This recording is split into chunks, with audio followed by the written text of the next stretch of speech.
Hello,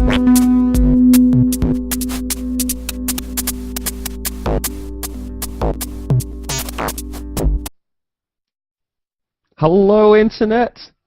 This is the audio podcast team. I'm Scott Hewitt, as always.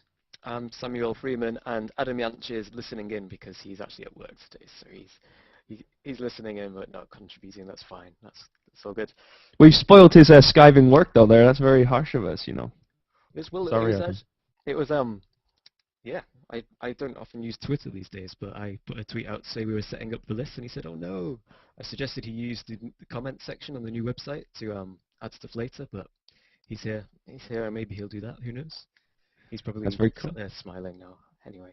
Well, this is show 59, which is our Apple WWDC 2012 report. So we're just going to do it's going to be a reduced show, not quite at the normal format, but we're actually quite a similar format, I guess, but we're just going to have a look at what Apple announced, what the implications are for musicians and for your technology people, and hopefully get a bit of a feel for it. And then if you want to give us your comments back over the rest of the week, we'll remark back to any comments that people give us in next week's show, which would be kind of cool.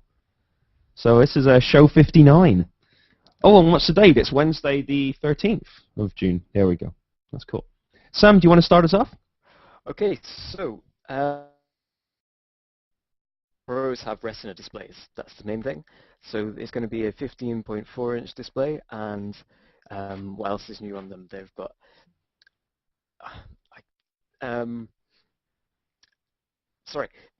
so the 2.7 gigahertz i7 processor and up to 8 gigabytes of RAM SSD hard drives. They've also added in USB 3 support in there. As well, which is backward compatible to USB 2 as well. So if you get USB 3 in there, USB 2, and also Thunderbolts as well on the side of it. So no audio inputs on it. There's the headphone socket, but apparently that's not going to be. There's no dedicated audio input. Will the headphone socket do the reversey trick like some of them do now, or is it going to be just headphones? You know, is it for? Well, it's just for the use of headphones in there. So what they've actually done is they've got rid of the Firewire port on it, so we got a second Thunderbolt port put in there instead. But they've also actually got rid of the Ethernet connection as well. So there was a big thing in the announcement where they talked about removing legacy I/O. So as part of doing that, they've swapped out the gigabit, the Ethernet connection for an additional kind of Thunderbolt connection, which I kind of understand why you would do that, and it's definitely fair to say that Thunderbolt has a massive amount of capacity on it, but I do wonder how many times people are going to be somewhere where they handed an Ethernet cable and that's not of any use to them. So, you know, I mean, Apple have always been really good at doing this kind of thing and driving kind of development forward, but I do wonder if this is a case where they've maybe gone a little bit too far, a little bit too quickly, because there's lots of reasons why you want a physical connection rather than a wireless connection to a network, and you know, 2 Thunderbolt ports feels like an awful lot right now, but if you're having to run an external video display, a sound card, some sort of video production, and then your Ethernet socket on it, you've got 4 things to go into 2 ports. And you know, yes, you can chain things together, and you can kind of get Thunderbolt hubs and the such, but traditionally, when you start hubbing devices, things get a little bit more problematic. So, you know, I wonder if they've gone a little bit too far, perhaps, with this in this kind of instance. Well, that's traditionally. I guess they're expecting that with the huge capacity of Thunderbolt, that it won't be a problem with daisy chaining or hubbing. Maybe so. I guess the capacity issue is, while Thunderbolt has a huge amount of capacity, that's to say that you don't ever expect capacity to ever be exceeded. And you know, everything we know about kind of connection technologies is that they end up never being fast enough. That's why we ended up with gigabit Ethernet. That's why we've ended up with Thunderbolt, is because we didn't have, you know, we needed more capacity and more connectivity to kind of make these things put together, sort of stuff. The other thing is, from an annoyance point of view, there's various situations where I've been places and there's been an option of using an Ethernet cable to do something, and with that, you know, it being there and every laptop having it has always been an easy way to do. You know, there's lots of things you can do with an Ethernet cable, and now if you have to make sure you have your Thunderbolt Ethernet adapter with you, that's maybe going to take some kind of nice solutions and approaches out of things for the future, maybe. I don't, yeah, I'm going to come in on the other side though, because Adam in the chat room is accusing me of being cynical, and yes, well, I am, but at the same point, I think this is an incredible looking machine. As many people will know, I've been frustrated for a long time at the fact that we've stalled at 1080p as the high end of visual interfacing, and we've been there for years, and it's and 1080p is a really dated technology. There's nothing particularly impressive about that screen resolution other than it was better than DVD, which was truly horrific. And getting into things like 4K, there's even 8K and 16K. There's an 8K standard and a 16K draft standard in existence, which are massive high pixel counts and give you incredible screen real estate to work with. So, I think the high quality screen is really exciting. From a non-Apple perspective, I think this is going to cause everybody else to raise their game. So I guess by Christmas this year, we will, laptops with 1080p screens will be the norm, and a lot of laptops will have gone a lot further than that. So I think Apple are going to really force the entire industry to kind of bump up its screen resolution offerings and things like that, which is really cool. It is. Yeah. It is cool. It is cool, and I would suggest well priced. I watched before we started Monday's audio podcast. I was actually watching the Twit coverage. They like to bootleg coverage, which is cool. So watching the Twit coverage, and I was kind of in agreement with those guys when they were kind of thinking at the price being like 3.5, in that sort of range, and then the price came in at quite a surprising amount of money. If you consider that you could have got a 17-inch MacBook Pro was only slightly cheaper on Monday, you get an awful lot more for your money in exchange for that. Well, Apple, they don't just want to get people through the door, don't they? They don't want to, they're happy to sell it as cheap as they can because there's a lot more money to be made after you're in the iOS and the OS X world.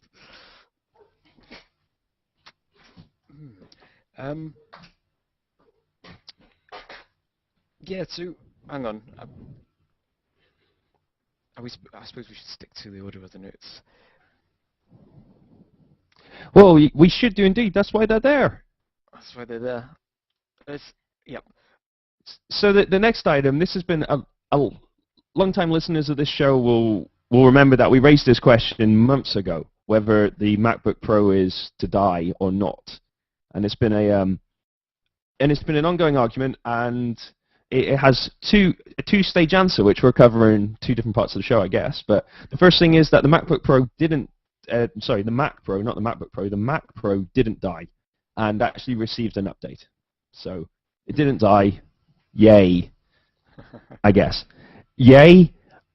Not really. What did they do? They basically they took a slightly better Xeon chip and a slightly better GPU and put it in the same chassis. I would guess it's the same motherboard, which is the reason why they put the chips in that they put in it.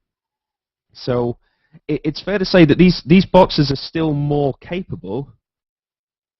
These boxes would be are more capable than the MacBook Pro, even the new MacBook Pro is, the Retina version is. But nonetheless, this isn't a massive upgrade. I'm saying I had a quick look up on the Intel site, and the X5645 Xeon CPU they put in it is a Q1 2010 CPU. So that's a 2-year-old processor that they put in that box. Now, I suspect the reason they put that in there is because that is the highest thing that the current version of motherboard and firmware combination they have will support, which is a good decision if you'd made that decision a year ago or a year and a half ago. But I think a lot of people were really disappointed by this Mac Pro revision, because it's not really a revision. It's essentially a slightly higher set of slightly higher set of options to put in it, and it's a lot of money to just get a slightly faster CPU than what you initially had. I think what supports that kind of treatise even more is the lack of updating to the connectivity on the box as well. So there's no USB 3 and there's no Thunderbolt. Now, if you consider that Apple have Thunderbolt on everything other than the Mac Pro, and arguably the only people who could ever have a possible use for Thunderbolt are Mac Pro users. You know, they're the people shifting 4K, 3D files around the place. Those things are massive.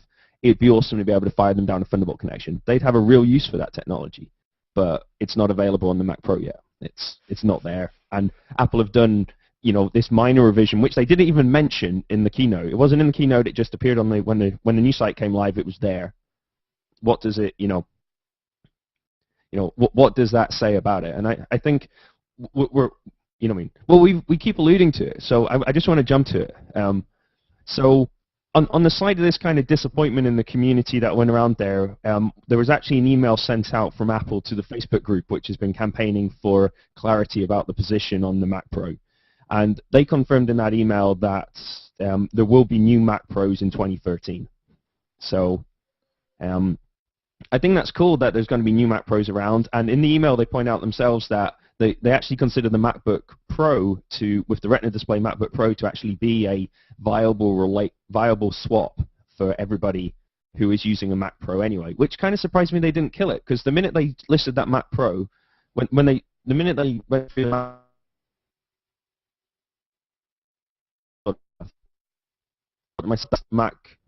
that's the Mac Pro dead. Why would you buy a Mac Pro when you've got a MacBook Pro Retina like this?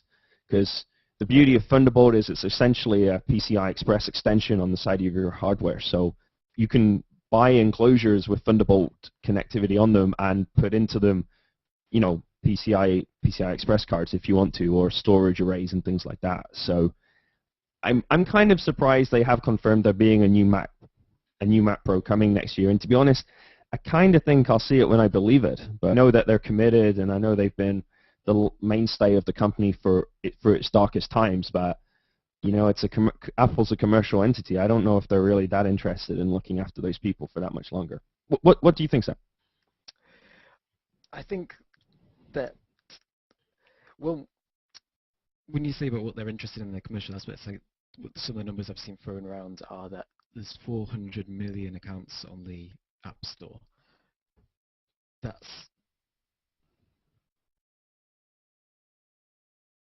not even about selling computers, it's about selling stuff for your computer. And I think that they should keep the Mac Pro going, and I think they probably will, because like you say, it's been, I don't know, I'm not qualified to answer these questions, Scott. I only know what I've read, and I don't read that much about this kind of stuff. I'm sorry, but Fair enough. Sam, that is classic sitting on the fence. It's hey, at least I found a fence to sit on. I mean, that's very true. Well, to be honest, I think I'm going to go out on a little bit of a predictive whim, and even with this email in circulation, I'm still saying that the MacBook, I'm still saying that the Mac Pro is going. I don't see which sector it serves that's of big enough interest to justify it being done. I'm saying, in my mind, the size of task that you're looking at is potentially one where Intel are going to build a motherboard for Apple for the Mac Pro, and that's it. There's not that many other people building high-performance workstations who are going to be interested in putting Thunderbolt on when USB 3 will be fine. And I think that could have real problems. And okay, they could maybe say, well, we'll do Thunderbolt on an expansion card inside it, but then you kind of limit the connectivity on the whole point of the Mac Pro is that you can put stuff in it. But if you start having to put the core functionality in on the expansions, then it becomes a little bit more problematic, perhaps, in terms of being able to get to it and such. So. Maybe I do have an opinion on this, Scott, because thinking about where it's all going in the future, the OS X Mountain Lion, the new one that's coming next month, is more and more and more moving towards all of the features that iOS has, and all the new things that iOS is getting are going to be in there too. And it's getting, and we've mentioned this as well, that it's getting closer and closer to that, which is a much more locked down, less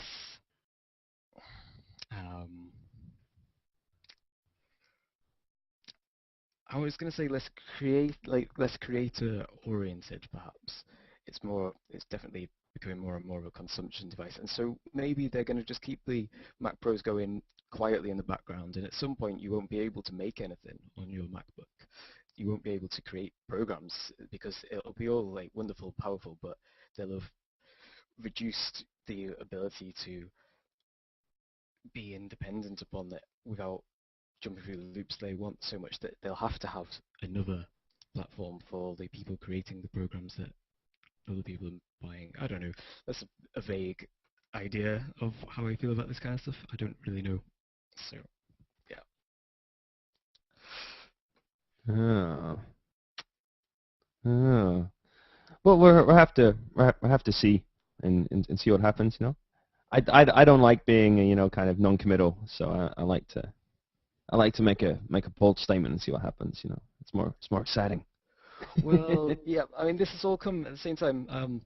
Mentioning Adam Yantch on Twitter, he posted something I think earlier today about Mac's MSP license upgrade for Mac 6 and Gen being at some sort of reduced rate, and I'm still on Max 5. I haven't upgraded for a number of reasons, one of which being I don't stuff into the future. I have to admit that Mountain Lion looks more impressive than Lion did to me, but even so, do I want to be locked into this forever? I don't know. Was there actually a logic through what I just said? Maybe. Maybe so. Well, we'll have to see. So I guess the takeaway as far as the Mac Pro goes is that there was a revision. If you needed to buy one, then the reasons you needed to buy one are the reasons you need to buy one, and hence buying one today gets you a better deal than buying one on Sunday. So that's nice.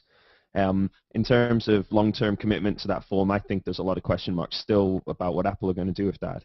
And I think the reason for that is because in my mind the solution is already in place. You know, as I said, you can buy a chassis which is Thunderbolt connected, which will literally present you a selection of PCI Express card slots or hard drive slots to put things in.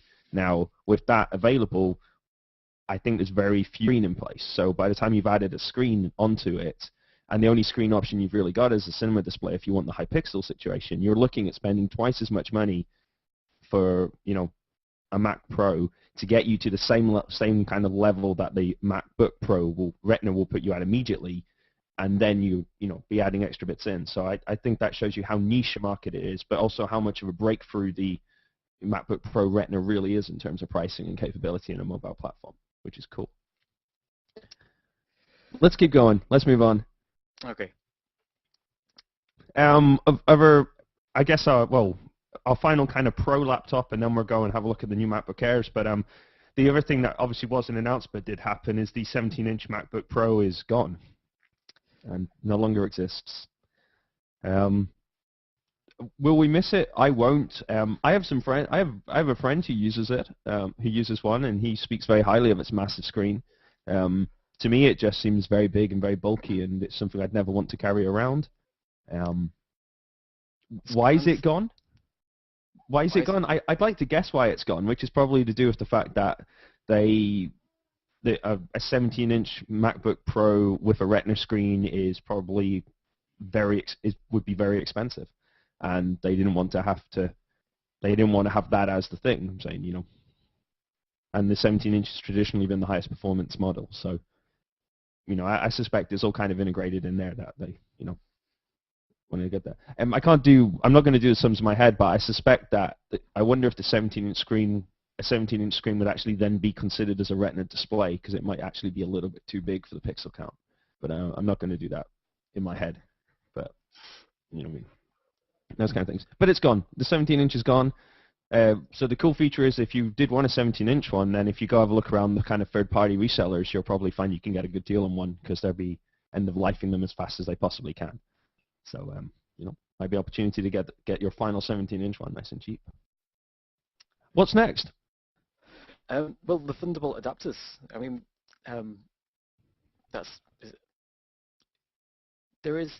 so the link is to the Apple Store, where you can buy an Ethernet adapter, as we've been talking about, and you can get a Thunderbolt to Thunderbolt cable, but that's it. There is no Thunderbolt to Firewire. Have we said this already? We talked about this before we went live. Am I Yeah, pronouncing that but we correctly? didn't say it after we went live. Okay, so all this promise of compatibility with Firewire is not yet being delivered on. Hmm. Hmm. There we go. So so Sam, you might need to hit refresh on your page because the a final item that hadn't made it, that got mixed up in the categories as it went in, was also the fact that there were new MacBook Airs rolled out as well. Um, Ah, so yes. they've rolled out new MacBook Airs. They've seen a boost in the kind of in the kind of setup on the RAM on there as well. To my memory serves me correctly, up to 4 gig now with 8 gig as an option. With USB 3 support on the box as well and Thunderbolt. So I will actually make a very positive statement here. I think this is the best option in the mobile music world by a real step now. I kind of put in the bottom of the show notes why buy an Ultrabook. I'm saying Intel have been pushing these PC Ultrabooks, trying to get somewhere, and I was actually in a in a kind of hardware store a couple of days ago, just having a look at things and realized that there was nothing there which was competitive with the MacBook anyway, and now they've done a price drop and you know some more RAM in there and USB 3, it just annihilates all. I'm saying there's, I mean, if there's a practical way of doing it, which I wonder, I'd question whether it is very easy to do or not, but to buy, buy a MacBook Air and install Windows on it if you want a Windows piece laptop would feel like my kind of recommendation right now, because there was nothing out there that I looked at laptop-wise that made me think I'd buy that in preference to a MacBook Air. So I think they've really nailed that segment. I think that's that consumer consumption, email, Facebook, laptop kind of thing with plenty of performance for music work. They've really nailed that in terms of price and spec. I think that's a great box and a really good opportunity for most people, which is cool. Oh, yes. So, yeah, the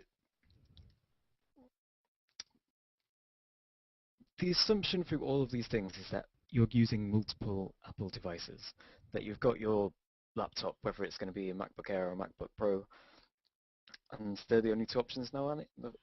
They don't say they don't do the just MacBook. It's just Yeah. that's your choice. You either get the Air or the Pro, and and then everything else is assuming that you're using iCloud with your iPhone, your iPad, and your iPod, and all these things. And there's lots of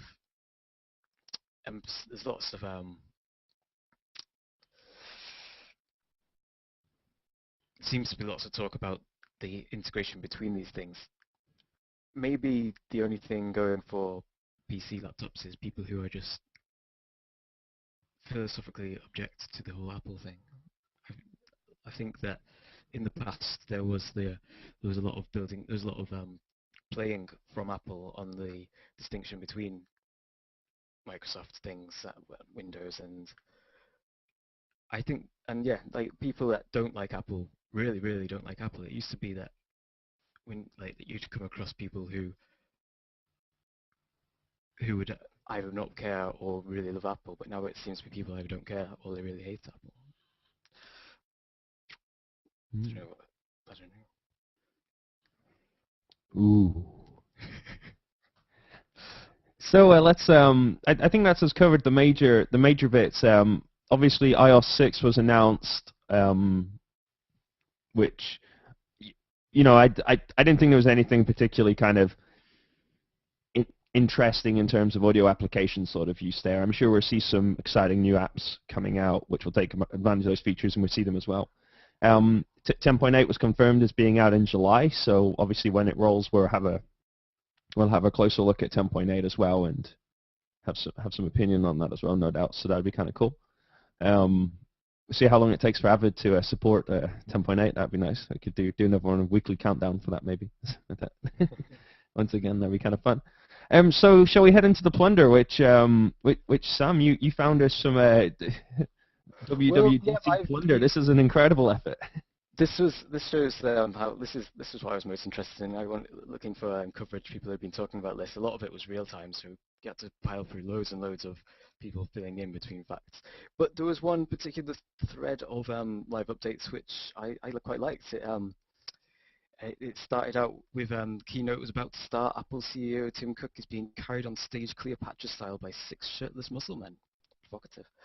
This is the Twitter coverage by Weird Al Yankovic, and he goes on to say that the new Facebook interactivity is there, and that all new iOS devices will emit a sad slide whistle sound every time their stock dives. I love the next one. The Apple says there will be no iPhone 5 on the way. They're skipping all the way to iPhone 8. Game changer. Yep. And instead of designing new hardware, they're going to spend all their R&D budget on finding out why nobody is using Ping. Rumor has it that Ping is dead. Actually, Ping is going to go with the next iTunes update, which is basically no news whatsoever because who uses Ping? Exactly. This last one is awesome. Yeah, and so having been carried in by muscle men, Tim Cook straps on a jetpack and flies out of a hole he's blasted in the ceiling. So that's how the event went, according to Weird Al. Fantastic stuff. Well, Weird Al guessed it was all over as he flew out through the ceiling. It's certainly true that it's all over here for the audio podcast for today. This was show 59, which was our entirely impromptu extra WWDC coverage. You can get the show notes at theaudiopodcast.co.uk/show/59. I've been Scott Hewitt. I'm Samuel Freeman. And goodbye, Internet. And goodbye from Adam Yanch in the silent chat room. Goodbye.